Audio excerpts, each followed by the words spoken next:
Olá, oitavo ano, tudo bem?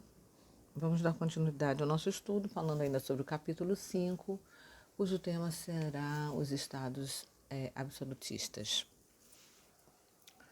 Bom, nós já, em aulas anteriores, vimos que a Idade Média, ela vai começar com a queda do Império Romano, que vocês já estudaram em séries anteriores. O maior império da antiguidade foi o Império Romano, que passa por um período conhecido como a Pax Romana, onde é um período que não há guerras, e por esse motivo o Império tinha atingido uma extensão muito grande, e ele, nesse período de ausência de guerra, as fronteiras elas vão sendo, podemos dizer assim, desprezadas no sentido de não terem mais aquela vigilância que tinha anteriormente. Então isso acabou culminando com a queda do Império Romano do Ocidente, que foi o maior império da antiguidade. E aí surge a Idade Média, que vai chegar ao fim com a tomada de Constantinopla, que era a capital do Império Bizantino. Bom, o Império Romano, a gente fazendo uma observação aí, ele foi dividido em duas partes, o Império Romano do Ocidente e o Império Romano do Oriente. E justamente isso que eu comecei falando para vocês, a defesa do território fora desprezada porque era muito custosa, era muito cara, para os cofres públicos, porque exigia a presença permanente de um exército para vigiar, para tomar conta das terras, O Império Turco Otomano, ele tem início por volta de 1300, no território que hoje é a República da Turquia, e ele termina com a Primeira Guerra Mundial. Esse nome otomano deriva de um guerreiro, que consolidou, Ottoman, o nome do guerreiro, que consolidou o império a partir do século XIII. A partir daí, a gente vai ver, avançando no tempo, no século XV, XVI, a gente vai ver surgir o Renascimento. E é interessante a gente destacar, porque o Renascimento, o que fora o Renascimento? O Renascimento foi um movimento cultural que vai justamente marcar essa mudança de valores, essa transição de valores e das tradições medievais para um mundo totalmente novo.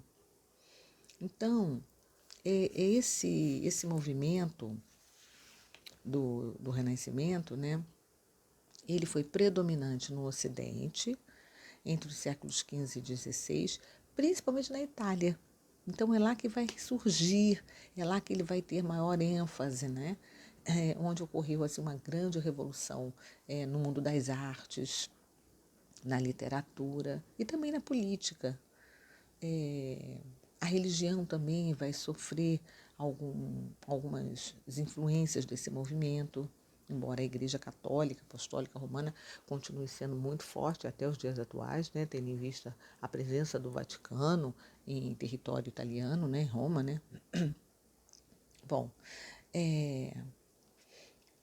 então houve assim uma propagação por toda a Europa, começando pela Inglaterra, depois se expande pela Alemanha, e ele vai chegar tardiamente a Portugal e Espanha. Aliás, todas as grandes transformações ao longo da história, não só o movimento renascentista, mas também a Revolução Industrial, em meados do século XVIII, quando ela inicia na Inglaterra, ela vai chegar tardiamente também em Portugal e na Espanha. Então, nós temos a Idade Moderna, que ela vai ter início no século XV, aí, em idos do ano de 1453, e que vai, esse período, findar no século XVIII, com a Revolução Francesa. E a partir daí começa a Idade Contemporânea até os dias atuais. Bom, na Idade Média, os nobres tiveram que se render aos poderes dos monarcas, né, com submissão também ao clero, e foi iniciado um novo sistema político adotado na maioria dos estados europeus, que era chamado de absolutismo. Então, o absolutismo foi uma forma de governo que deu poder absoluto ao rei, ao monarca, e que existiu, ou seja, ele resistiu tremendamente entre o século XVI e XIX.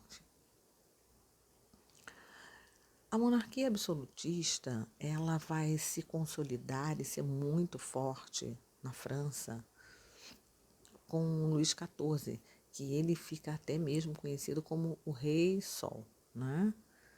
Então, na apostila de vocês tem uma citação interessante, que após a morte do seu primeiro-ministro, no século XVII, Luís XIV, né, ele diz para os outros ministros, olha, até agora o primeiro-ministro resolveu os assuntos de Estado, ou seja, de governo, né? Agora eu mesmo governo e pedirei auxílio quando precisar. Essa fala do Rei Sol mostra o seu autoritarismo, né? Logo em seguida, ele vai proibir os ministros de tomar qualquer decisão sem a ordem dele, e é exatamente de Luís XIV aquela frase famosa que diz: o Estado sou eu, ou seja, ele era tão importante, ele era tão autoritário, tão concentrador do poder, daí do poder absoluto, né? Ou seja, o poder absoluto está nas mãos da figura do rei, que ele lança essa frase. E o absolutismo ele só vai chegar ao fim com a Revolução Francesa e com muitos conflitos entre o povo, né? A sociedade muito estratificada, não havia mobilidade social, os mais pobres sempre sustentando os mais ricos, o clero e a nobreza, e isso culmina com a Revolução Industrial, porque o próprio nome Revolução já diz, né? Uma transformação abrupta. Bom, por hoje nós vamos ficar com a revisão até aqui. Na próxima aula, nós daremos continuidade a esse assunto sobre o absolutismo, principalmente na Inglaterra.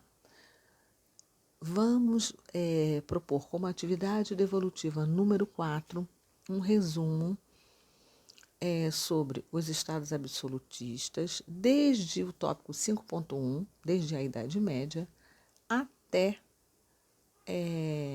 a monarquia absolutista francesa. Tá bom? Um ótimo estudo para vocês.